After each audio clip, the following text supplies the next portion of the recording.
They lied to you about what makes you strong. They told you strength comes from overcoming monumental obstacles, from conquering mountains, from winning championships.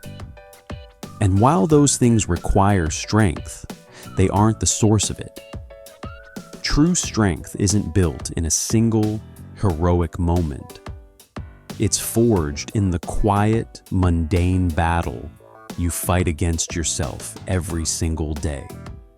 Meet Alex. Alex is smart, he's got big ideas, a solid job, and the kind of potential people are always talking about. But he's stuck. Every day feels like a war against an invisible enemy. The enemy isn't his boss, or the market, or his alarm clock. The enemy is comfort. Alex wants to write a book.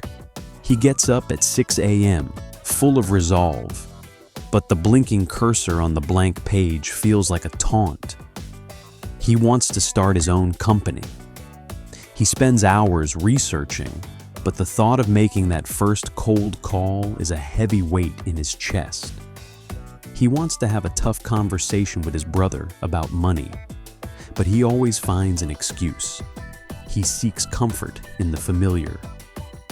The warm blanket of procrastination, the mindless scroll on his phone, the safe, predictable tasks that fill his day and give the illusion of progress. He believes he's building strength by avoiding the things that make him feel weak. But that's the brutal lie. He's not getting stronger. He's building a fortress of avoidance around his potential, and it's slowly suffocating him. He's becoming a master of running away from the things that would truly change his life. Here's the truth that changes everything. The single most powerful action you can take to build strength is to deliberately seek out discomfort. Not the kind of discomfort that comes from a broken leg or a failed business, but the small, controlled, self-imposed discomfort that you are in full control of. It's the mental equivalent of lifting a weight in the gym. And here's why you don't do it, because it's unpleasant. Your brain is hardwired for comfort. It sees discomfort as a threat and will give you 1,000 compelling reasons to avoid it. It will tell you to wait for the perfect moment, to check your email just one more time, to have that conversation tomorrow. It's a master negotiator, and it's been winning every single time. One day, Alex stumbled across an old philosophy that stated, "The comfort zone is a beautiful place, but nothing ever grows there." It hit him like a shockwave. He realized his life wasn't a lack of motivation. It was a lack of practice. He decided to start small. The first day, instead of hitting snooze on his alarm, he got up the second it went off. The cold shock of the air was a small victory. The next morning, he took a cold shower. His body screamed in protest, but he stayed under the freezing water for a full minute, his teeth chattering, a tiny smirk on his face. It was absurd. It was difficult. And for the first time, he felt a flicker of power. He began to apply this to his mental life.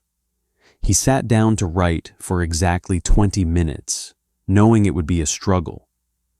He didn't check his phone. He didn't get up for coffee. He just sat in the discomfort of the blank page, forcing his mind to work. And after a week, those 20 minutes became easier. The resistance lessened. When his brother called, Alex took a deep breath and initiated the difficult conversation he had been avoiding for months. It wasn't smooth, but it was honest. And when it was over, he didn't feel relief. He felt a new kind of strength, like a muscle that had just finished its first ever workout. The secret is the compound effect. Each small act of intentional discomfort strengthens a different part of your mental fortitude. The cold shower builds grit. Starting the hardest task first builds discipline. Saying no to a fun night out to work on your goals builds resilience. Having that difficult conversation builds courage. You are, in effect, performing reps for your willpower. Over time, your tolerance for discomfort grows, and the things that once felt impossible, starting that company, writing that book, leaving a dead-end job, begin to feel less like mountains and more like hills. Alex's life isn't magically easy now. There are still setbacks and moments of self-doubt, but he is a fundamentally different person. The enemy of comfort no longer has a hold on him. He understands that the very things he used to run from are the things that build his power. He doesn't wait for motivation to strike. He simply does the uncomfortable thing. He understands that true strength isn't about the absence of pain. It's about the willingness to embrace it for a higher purpose.